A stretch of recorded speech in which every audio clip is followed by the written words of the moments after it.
Assalamualaikum warahmatullahi wabarakatuh. Kami dari kelompok 1 Bisnis Digital akan mempresentasikan studi kelayakan bisnis dari kelompok kami, yaitu yang berjudul Give Me Store.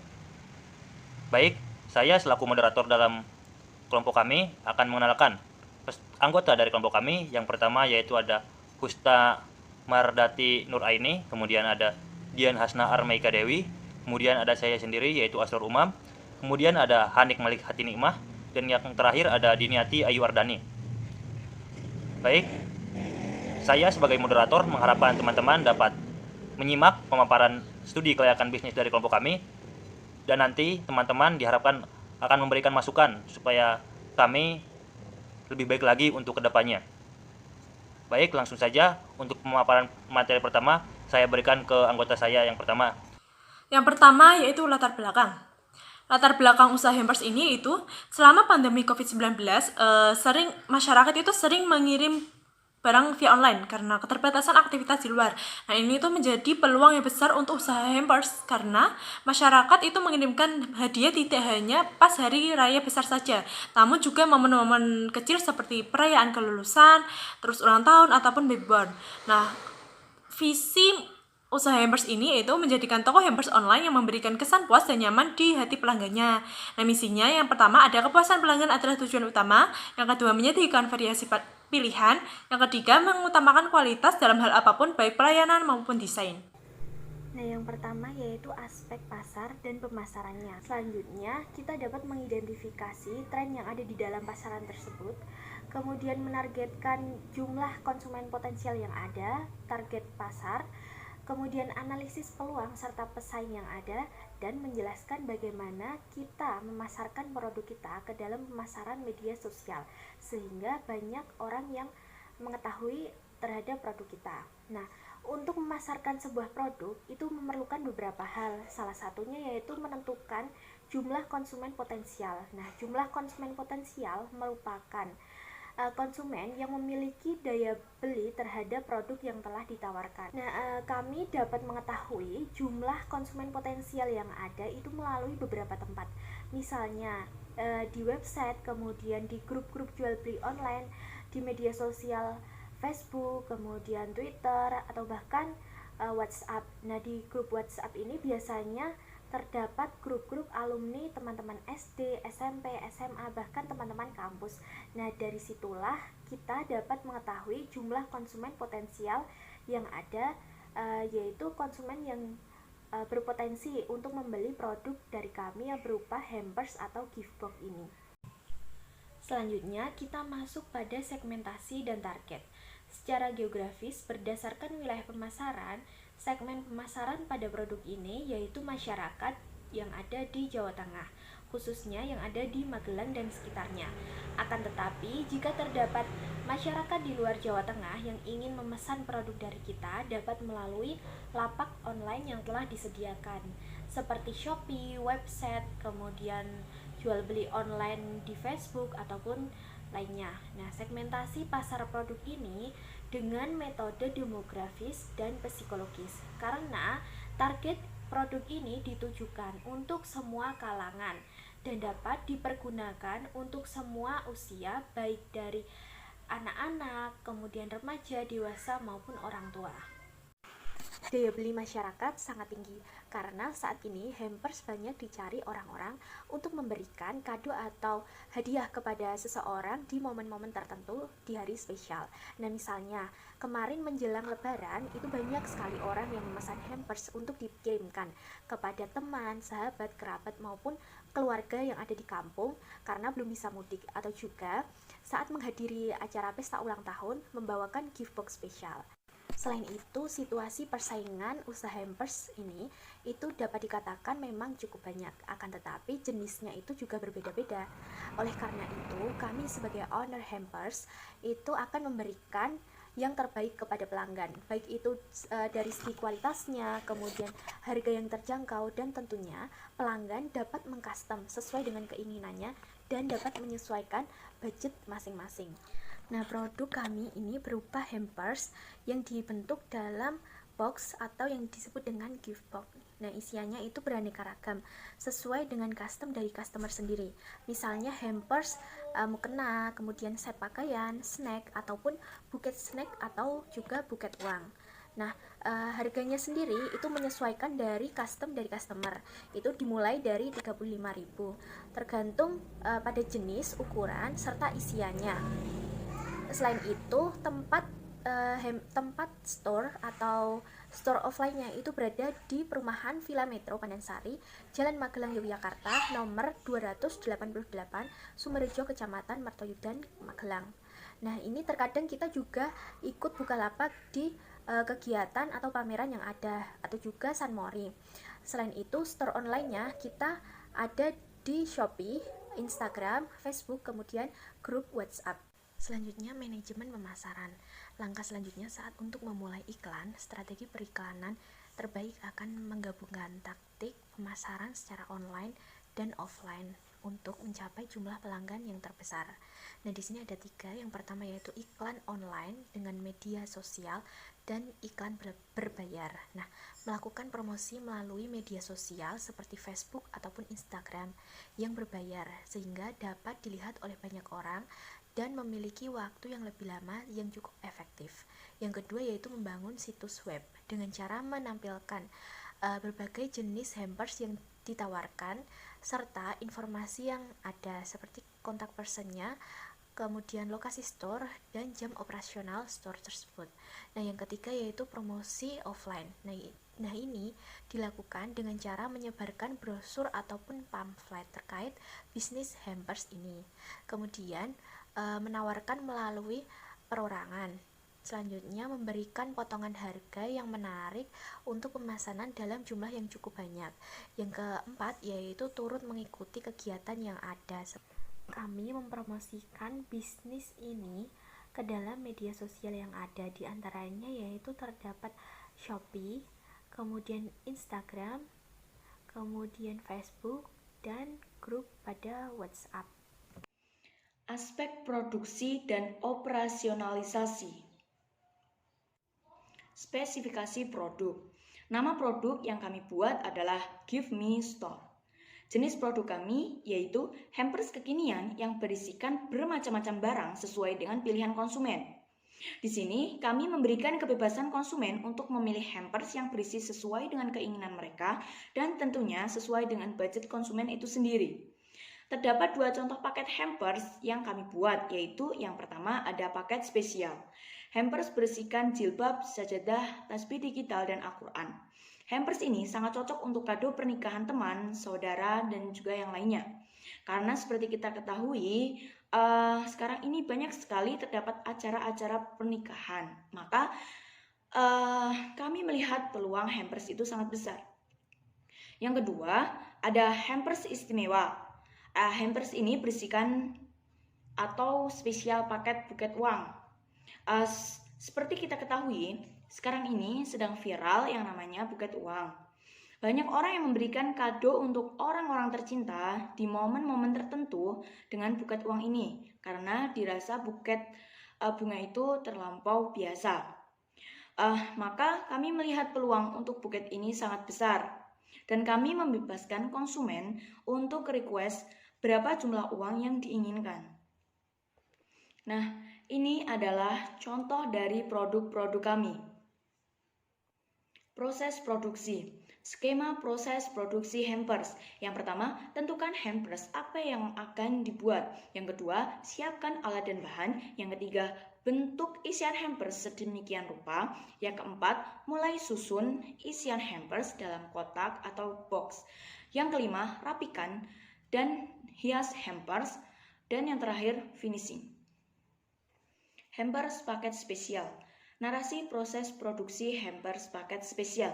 Yang pertama, setelah menerima pesanan hampers, kami menyiapkan isian hampers sesuai dengan keinginan pelanggan. Yang kedua, siapkan alat dan bahan seperti mukena, jilbab, sajadah, tasbih digital.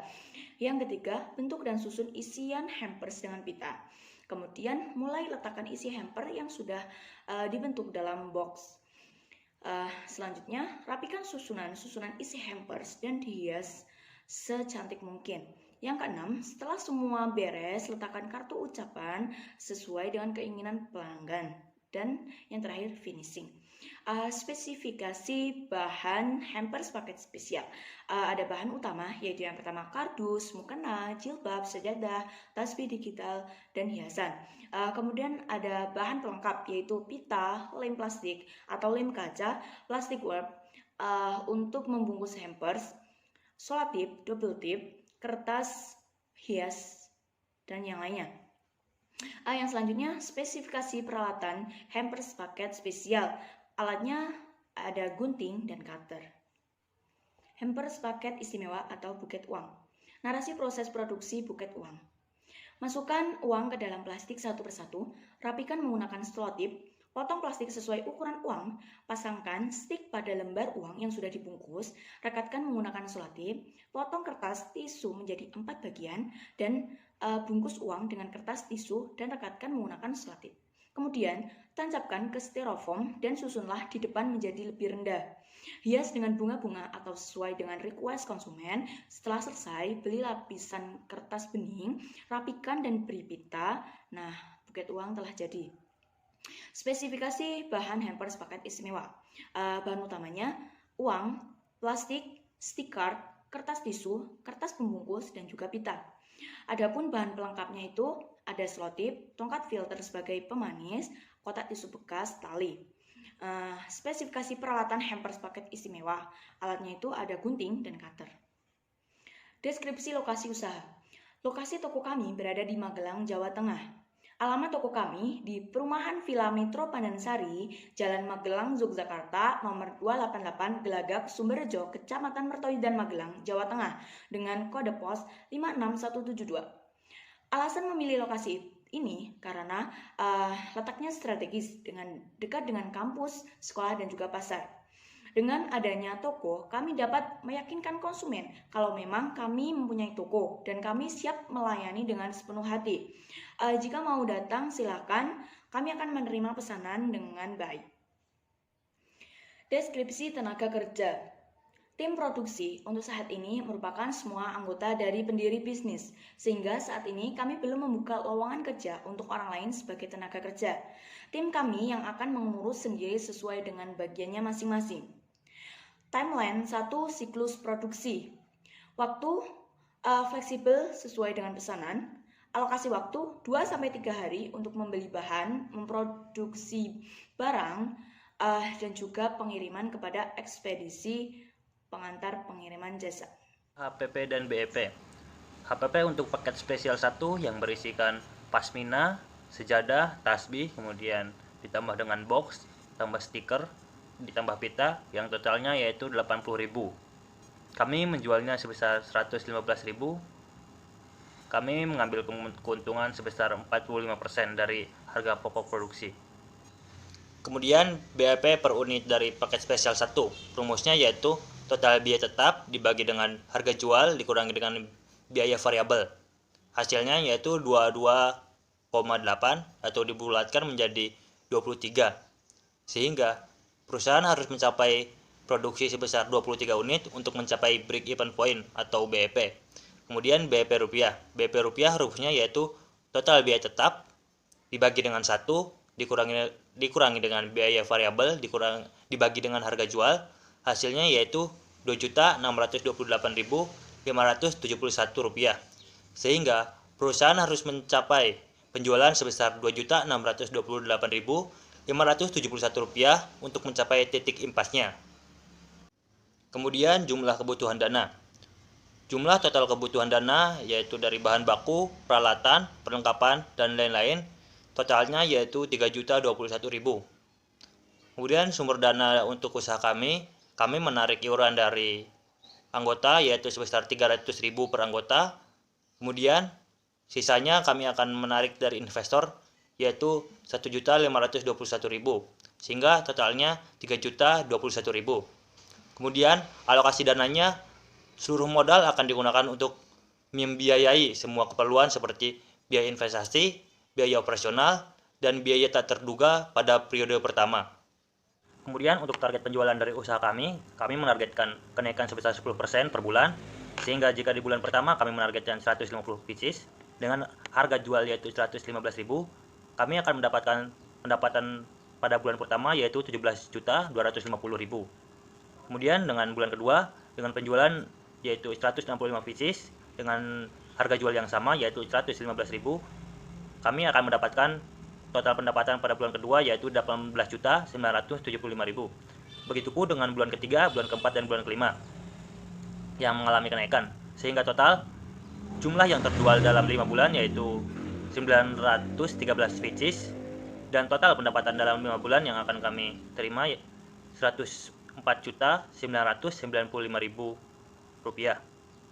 Kemudian untuk laba bersihnya setelah dikurangi dengan harga pokok produksi, kemudian laba kotor dan beban-beban lain plus pajak, laba bersih pada bulan pertama kami mendapatkan laba sebesar 4.427.750.